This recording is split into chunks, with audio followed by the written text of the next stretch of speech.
Assalamualaikum dear students, welcome to online classes and ETA tricks. Dear students, today we are going to discuss about mutual induction. इस chapter के introductory lecture में हमने पढ़ा था कि जब हम एक काइल के अक्रॉस मैग्नेटिक फ्लक्स चेंज करते हैं तो उस काइल में जो है इंड्यूस्ड ईएमएफ प्रोड्यूस हो जाता है और उस इंड्यूस्ड ईएमएफ की वजह से काइल में करंट प्रोड्यूस हो जाता है। अब स्टूडेंट्स, मैग्नेटिक फ्लक्स को हम किस तरह चेंज करते थे, हमने मुख्तलिफ मेथड्स पढ़े थे। हमने एक काइल लिया हुआ था और उसके साथ साथ एक मैग्नेट लिया हुआ था। पहले हम मैग्नेट को मूव करते थे टुवर्ड्स द काइल, फिर हम इसको मूव करते थे अवे फ्रॉम द काइल। इसी तरह फिर हम काइल को मूव करते थे टुवर्ड्स द मैग्नेट और चौथा जो हमारे पास था, हम काइल को मूव करते थे away from the magnet. Suppose ये हमारे पास मैग्नेट है, ये इसका नॉर्थ पोल है, ये इसका साउथ पोल है और यहाँ पे हमारे पास है एक काइल, ये हमारे पास एक गैल्वेनोमीटर। अब स्टूडेंट्स, जब हम इस मैग्नेट को मूव करेंगे टुवर्ड्स दिस काइल या हम इस काइल को मूव करेंगे टुवर्ड्स द मैग्नेट या हम इन दोनों को away from each other move करेंगे तो यहाँ पे इस काइल में जो है मैग्नेटिक फ्लक्स चेंज होंगे और उन चेंजेस ऑफ मैग्नेटिक फ्लक्स की वजह से यहाँ पे ईएमएफ इंड्यूस्ड होगा। अब डियर स्टूडेंट्स, हमारा जो टॉपिक है वो है म्यूचुअल इंडक्शन। म्यूचुअल इंडक्शन से मुराद क्या है कि यहाँ पे हम एक काइल में जो है करंट चेंज करेंगे और दूसरी काइल में इंड्यूस्ड ईएमएफ प्रोड्यूस्ड होगा। यहाँ पे अगर आप देखिए, हम मैग्नेटिक फ्लक्स को मोशन के जरिए जो है वो चेंज करते थे।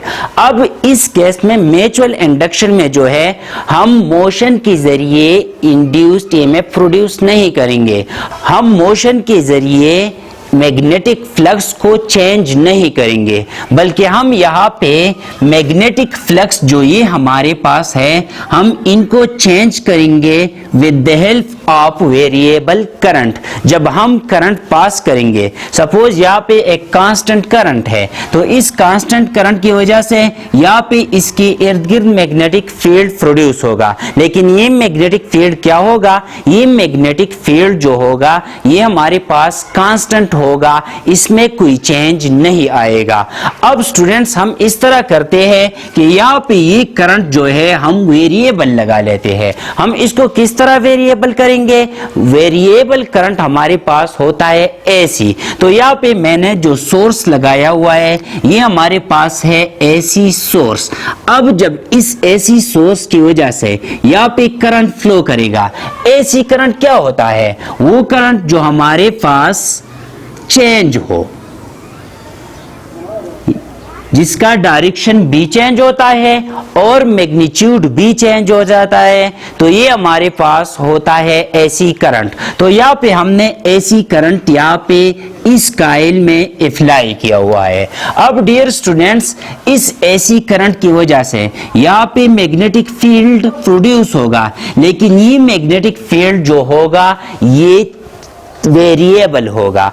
इट मींस कि यहाँ पे चेंज इन मैग्नेटिक फ्लक्स आएगा। अब स्टूडेंट्स, जब हम यहाँ पे ये करंट फ्लो करते हैं तो ये काइल जो है हम इस काइल में करंट फ्लो करते हैं, हम इस काइल में जो है करंट चेंज करते हैं, लेकिन ये फ्लक्स जो है इस काइल के साथ लिंक करते हैं, ये फ्लक्स जो है इस काइल के साथ लिंक करते हैं और ये फ्लक्स जो है ये कांस्टेंट नहीं है। क्यों कांस्टेंट नहीं है? क्योंकि यहाँ पे हमारे पास ये करंट जो है ये कांस्टेंट नहीं है। तो यहाँ पे इस काइल के अक्रॉस मैग्नेटिक फ्लक्स चेंज होंगे और इस काइल में इंड्यूस्ड ईएमएफ प्रोड्यूस्ड होगा due to change in magnetic flux linking this coil. तो इस फिनोमिना को हम कहते हैं म्यूचुअल इंडक्शन। म्यूचुअल इंडक्शन का डिफिनीशन हमारे पास आ जाएगा, the phenomena in which induced EMF is produced in one coil due to change in current in the other coil is called mutual induction. तो डिफिनीशन लिख लेते हैं, the phenomena in which the phenomena in which change in current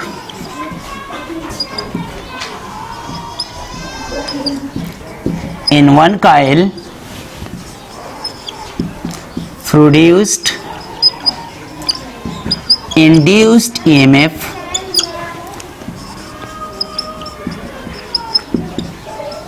in the other coil is called mutual induction.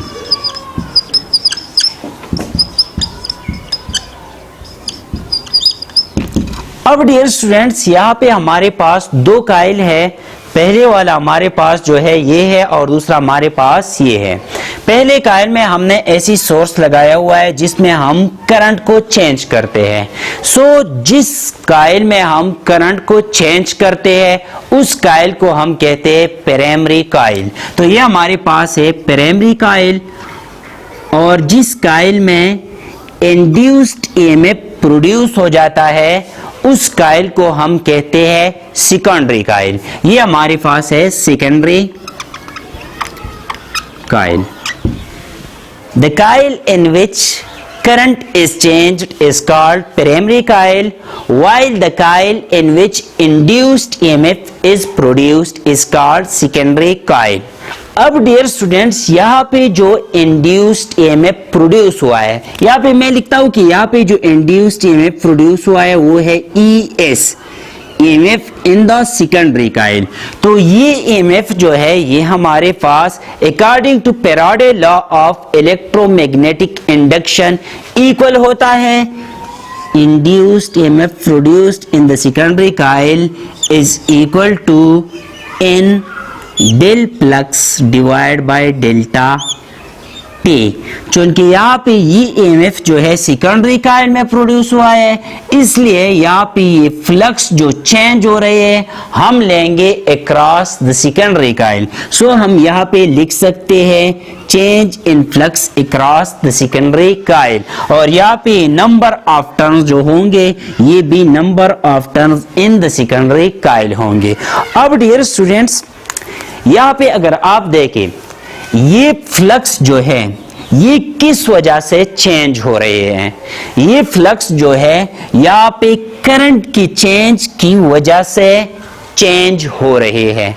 It means कि flux जो change हो रही है across the secondary coil वो चेंज हो रही है due to the change in current in the primary coil. तो स्टूडेंट्स, हम इस तरह लिख सकते हैं कि यहाँ पे जितना हम ज्यादा करंट चेंज करेंगे उतना ही हमारे पास ज्यादा चेंज इन फ्लक्स आएगा।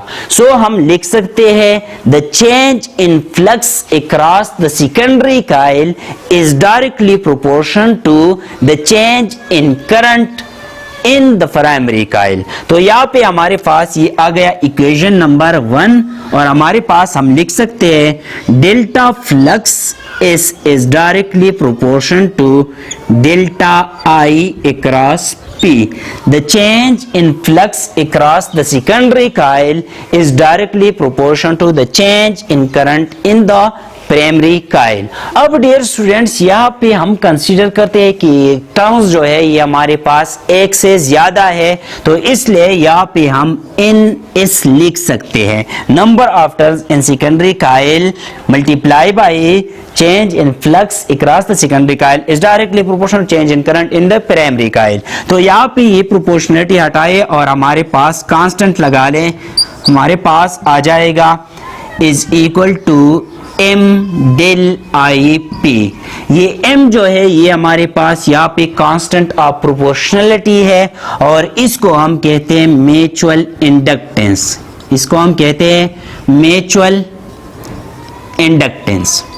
अब डियर स्टूडेंट्स, यहाँ पे N डेल फ्लक्स जो है ये उठाए और इक्वेशन नंबर 1 में पुट करें, NS del flux is equal to M delta I P. तो हमारे पास इक्वेशन नंबर 1 आ जाएगा ES is equal to M del I P divide by delta T। तो ये हमारे पास इक्वेशन आ गया for induced EMF produce in the secondary coil. अब डियर स्टूडेंट्स यहाँ पे ये M जो है म्यूचुअल इंडक्टेंस है। ये म्यूचुअल इंडक्टेंस क्या होता है? Mutual inductance is actually the ability of a coil to oppose the change in current। ये हमारे पास वही लेंज लॉ की तरफ हम जाते हैं। लेंज लॉ हमारे पास क्या था कि हमारे पास जो इंड्यूस्ड EMF प्रोड्यूस हो जाता है इसका डायरेक्शन रीजन के अपोजिट होता है। रीजन के अपोजिट का मतलब क्या है कि जिस वजह से ये इंड्यूस्ड EMF प्रोड्यूस हुआ है, ये इंड्यूस्ड EMF जो है उस रीजन के अपोजिट होता है। तो यहाँ पे ये म्यूचुअल इंडक्टेंस हमारे पास क्या है? Mutual inductance is the ability of a conductor to oppose the change in current in the primary coil. या हम कह सकते हैं the ability of a coil due to which it oppose the change in current in the primary coil। the ability of a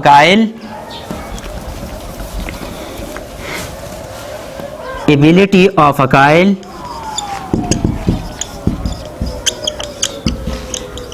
due to which it oppose change in current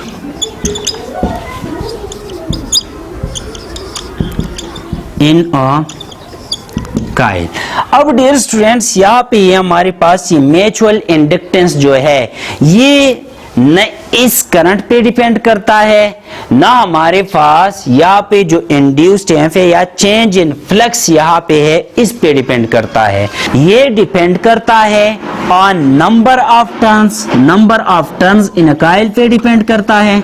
number of turns in a coil material पे depend करता है, material की nature पे depend करता है और distance between the coils पे depend करता है कि यहाँ पे इन दो कॉइल्स के दरमियान डिस्टेंस क्या है।